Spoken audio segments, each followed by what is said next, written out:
Bro, तुम ICU में हो, तुम्हारे पास एक पेशेंट आया है जिसको पिछले 10 मिनट से कंटिन्यूअस फिट्स आ रहे हैं।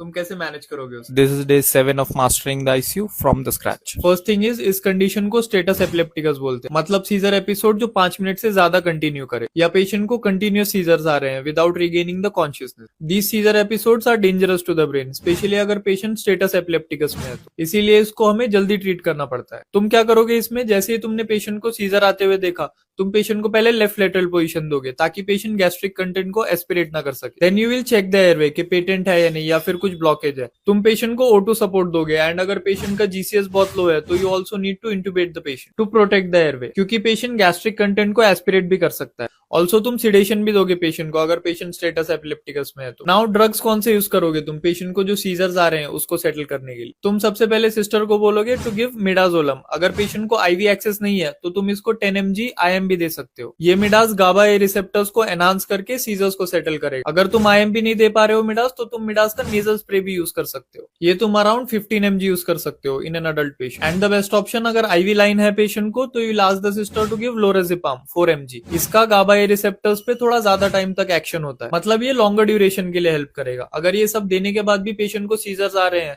तो विल गो फॉर लेवेटिरासिटम। इसको तुम इनिशियली 1 ग्राम दे सकते हो। इसका maximum dose you can give is 4.5 ग्राम। और यू कैन गिव फिनोटॉइन आईवी। इसको तुम 20 mg पर केजी दे सकते हो। ये सोडियम चैनल को ब्लॉक करेगा एंड एक्शन पोटेंशियल को स्टॉप करेगा। बट अगर इन सबसे भी सीजर्स कंट्रोल नहीं हो रहे हैं तो तुम्हें पेशेंट को इंट्यूबेट करके सिडेशन स्टार्ट करना पड़ेगा in infusion. You can use midaz and propofol like drugs for infusion. And ये सब जब तुम कर रहे हो तो you'll also monitor and correct the causes of seizures. ABG करो, पेशेंट का ग्लूकोज लेवल चेक करो, चेक द इलेक्ट्रोलाइट्स। ये सब बहुत कॉमन कॉजेज है सीजर्स के। Also neurological causes rule out करो, stroke, traumatic brain injury, meningitis, ये सब। पेशेंट अगर अल्कोहलिक है तो alcohol withdrawal is the most common cause for these seizures. ICU में तो सबसे common causes hypoglycaemia, stroke, CNS infection, sepsis, ये सब होते हैं। And also electrolyte imbalance. ये सब सबसे कॉमन कॉजेज है आईसीयू में सीजर्स होने के। सिंपल है, आईवी एक्सेस अगर नहीं है पेशेंट को तो IM मिडाज यूज करोगे 10 mg। अगर उससे भी कंट्रोल नहीं हुआ तो लेवेटिरासिटम या फिनोटॉइन यूज करोगे। एंड अगर रिफ्रैक्टरी है, बार बार आ रहे हैं सीजर्स, तो will go for intubation and sedation. And ये सब जल्दी करना,